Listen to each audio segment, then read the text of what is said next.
I'm a little shorter. Hello. Good morning, everyone. Happy Pride. You would think how much I end up doing things in the community, I would be able to speak and do speeches, but I am shaking in my boots right now, so please be nice. Yeah, lots of cheers, make sure I feel confident, or I'll just leave and it's fine. So hello, my name is Arya. I'm a queer trans man and I'm the founder, executive director of Trans Affirm. It's an honor to stand with you all here today. Before anything else, I want to thank you all for showing up.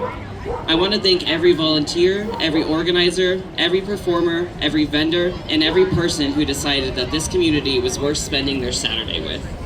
Pride only exists because people choose to build it. I want to share a bit about me and what made Trans Affirm an official organization. I want to share a bit about why the idea that community takes care of community means so much to me and how it connects to our queer history. Cole said a lot about what I already said, so you might hear some repeating things, I apologize. So I was born and raised in Arizona, and I ended up moving to Idaho in about 2020. So when I was 18, I immediately was able to Google where to find hormones in my area and find something that not only fit my price range, my insurance, but travel and everything that worked for me as an 18-year-old on my own. What easily became something that I was able to access care quickly turned into a completely different story when I moved to Idaho. The first thing I ended up doing was Googling where to find hormones. I didn't find anything, and I figured, you know what, I'm still in Arizona. Maybe that's because Google's not accustomed to it yet. But when I moved here, I really quickly realized that people who'd even lived here all their life had no idea where to go. What I thought would be a quick transition became months of searching for doctors, therapists, support groups, and reliable information.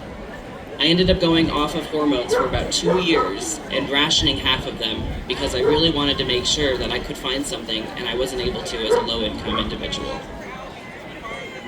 It was one of the hardest times of my life, and I found myself realizing that other people go through this more often than I did. If I was struggling this much, there had to be thousands of other people struggling too. So I started collecting resources, one doctor, one therapist, one support group at a time. And eventually, that's what Trans Affirm became.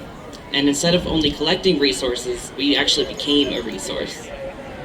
One of the things I'm most proud about is the ability to be able to come here today and support all of you guys here with what our programs do. Cole talked a little bit about it, thank you so much. But, we good? Cool. One of the things that we ended up doing is we first started with our transition wear program. So we give out binders, tucking underwear, trans tape, packers, STPs, all for completely free or by donation. Matter of fact, if you need any of that gear, look right over there with that big progressive flag, and that is our booth. So go visit that after I'm done speaking. One of the reasons I started doing that is because gender-affirming care deserves to be as free and as accessible as possible for anybody who needs it. Some of the other things we're currently doing is we do have an HRT access fund. It is our first that we're ever able to do, and we 100% wouldn't be able to do that if we did not get the support from our community and all of the donations we received. So, we're able to, this year, do an entire 6 Idahoans that are going to be able to get their HRT funded for an entire year. We're super proud to be able to do that. I'm going to cry thinking about it. It's something that I know for myself I couldn't fund myself. I didn't know how to get that access, and so it's something that I know matters to us a lot. Another thing that we are doing is we have a bathroom list that shows all of the safe unisex restrooms and also reported concerns of any restrooms in Idaho. It is completely community powered and it is done in response to the current bathroom bill.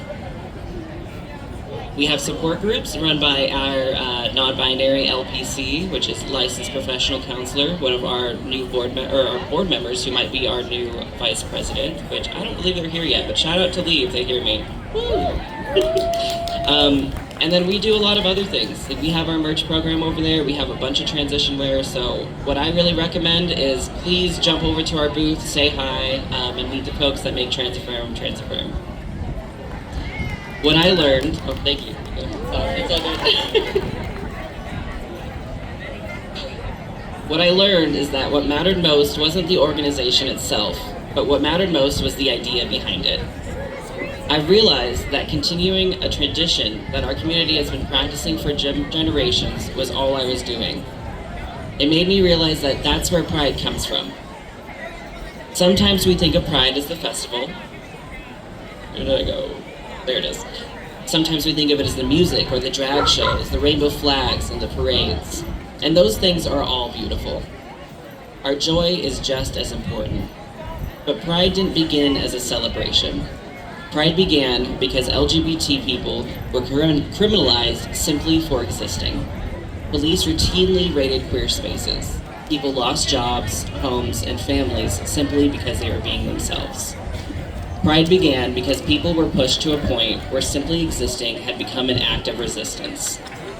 In 1969, they decided enough was enough. We often remember names like Marsha P. Johnson and Sylvia Rivera because of the Stonewall Uprising. But what inspires me most isn't only that they stood up during one night of resistance. It's what they did afterwards. They didn't stop when the headlines faded. They went back into their communities and they built something that would outlast the protest. Together, they helped create STAR, Street Transvestite Action Revolutionaries, a place that housed homeless transgender youth, shared meals, and provided clothing, and cared for queer people who had nowhere else to go. They understood something that I think is just as true as it was then. Protest starts movements, but community sustains them. Every right we have ever gained has been built on ordinary people deciding to do something extraordinary. Someone volunteered, someone opened their home, somebody started a support group, somebody donated a few dollars, and somebody mentored a young queer person. Someone showed up. History wasn't made by a handful of famous activists. History was made by thousands of people who quietly decided that somebody else shouldn't have to struggle alone. And now it's our turn. We live in a state where many queer people wake up every day wondering if they'll be accepted at work, school, by their family, and even by our government. We continue to see anti-queer legislation introduced. We continue to see attempts made to make our existence feel smaller.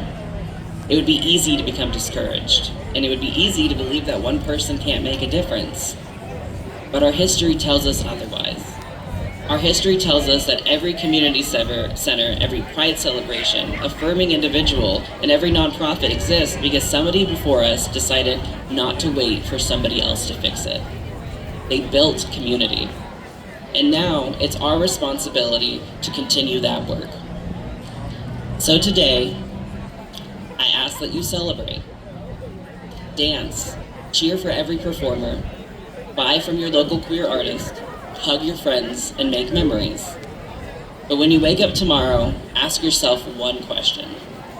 What am I doing to make sure Pride exists next year? If you need some ideas, I am very good at giving them.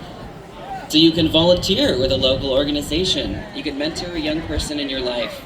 Donate if you're able. Attend city council meetings. Speak up when you see injustice. Support queer-owned businesses. Advocate for your neighbors. And most importantly, show up.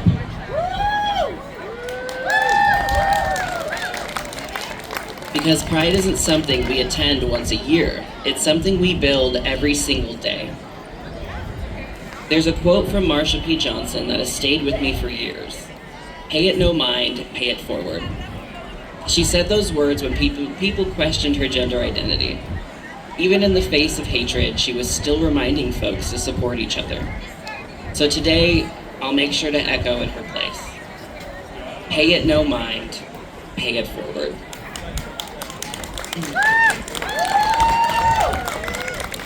In the face of adversity, pay it no mind. In the face of anti-queer legislation, pay it no mind. In the face of hatred, pay it no mind. In a conservative state where it sometimes feels impossible just to exist authentically, pay it no mind. And then Pay it forward. Pay it forward by volunteering, by organizing, by donating, and by advocating. Pay it forward by building the kind of community that somebody else is desperately hoping exists. Because people who came before us paid it forward for us. Now it's our turn to do the same for the people who come after us. Pay it no mind, pay it forward. Happy Pride, everyone.